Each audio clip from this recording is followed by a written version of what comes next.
अस्सलामुअलैकुम दोस्तों, मैं हूं असलम आलम और आप देख रहे हैं गल्फ़ एक्सपर्ट। दोस्तों, इस वीडियो में कतर के बारे में कुछ लेटेस्ट और इम्पोर्टेंट अपडेट आप लोगों के साथ में शेयर करने वाला हूं। खास करके दो अपडेट आप लोगों के लिए बहुत ही अहम होने वाला है। पहला वो ये कि क्या 2022 में कोरोना ख़त्म हो जाएगा, और दूसरा अपडेट वर्ल्ड कप 2022 के बारे में है जो कि कतर में होने वाला है। अगर आप इसको देखने के लिए जाना चाहते हैं तो इसका क्या प्राइस पड़ने वाला है, इसके बारे में आप लोगों को इस वीडियो में बताने वाला हूं। तो ये वीडियो बहुत ही ज़्यादा इन्फॉर्मेटिव होने वाली है, तो इस वीडियो को लास्ट तक ज़रूर देखें। और कतर के बारे में रोज़ाना इसी तरह की इन्फॉर्मेटिव वीडियो देखते रहने के लिए चैनल को सब्सक्राइब कर लें। तो दोस्तों, हम आज की वीडियो शुरू करते हैं। कतर में 22 जनवरी को एक बार फिर से 1638 लोगों के खिलाफ कानूनी कार्रवाई की गई है।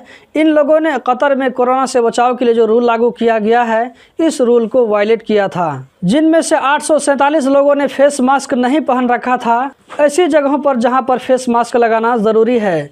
इसी तरह 760 लोगों को सोशल डिस्टेंस न रखने की वजह से इन सारे लोगों के खिलाफ कानूनी कार्रवाई की गई है, जबकि इनमें से 31 लोगों के पास में मोबाइल में एहतराज ऐप नहीं था।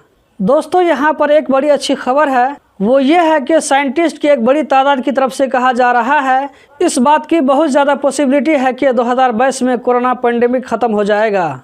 यहाँ पर यह भी कहा जा रहा है कि ओमिक्रॉन म्यूटेंट इस पेंडेमिक का आखिरी स्टेज होगा। गर्मी के आने पर कोरोना के ख़त्म होने की बात कही जा रही है।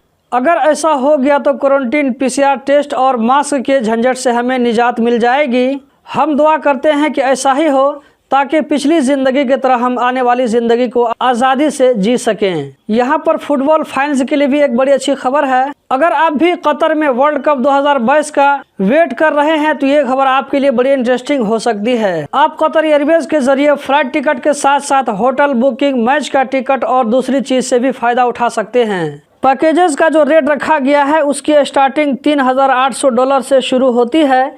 इसमें आप 4 से लेकर के 13 रात तक कहीं भी रुक सकते हैं और 2 से 4 मैचों में पार्टिसिपेट भी कर सकते हैं, और ये पैकेज रिफंडेबल भी है। अगर आप किसी वजह से नहीं जा सकते हैं तो ये पूरा पैसा आपके अकाउंट में वापस हो जाएगा, या इसी पैसे से कतर में होने वाले दूसरे इवेंट में भी आप पार्टिसिपेट कर सकते हैं। दोस्तों, इस न्यूज़ को मैंने अल शर्क न्यूज़पेपर से लिया है, आप चाहें तो वहां जाकर के देख सकते हैं। इसका जो इंग्लिश वर्जन है वो पेनिनसुला है, आप चाहें तो इस खबर को और भी डिटेल से वहां जाकर के पढ़ सकते हैं। दोस्तों, अभी कतर में ठंड बहुत ज़ोर की पड़ रही है। मौसम विभाग की तरफ से ट्विटर के जरिए कहा गया है कि कतर में 0 से लेकर के 13 के बीच में टेम्परेचर रहेगा। अबू समरा में 2.4 सेंटीग्रेड का टेम्परेचर देखा गया। सऊदी अरब में भी बहुत ज़्यादा ठंड पड़ रही है।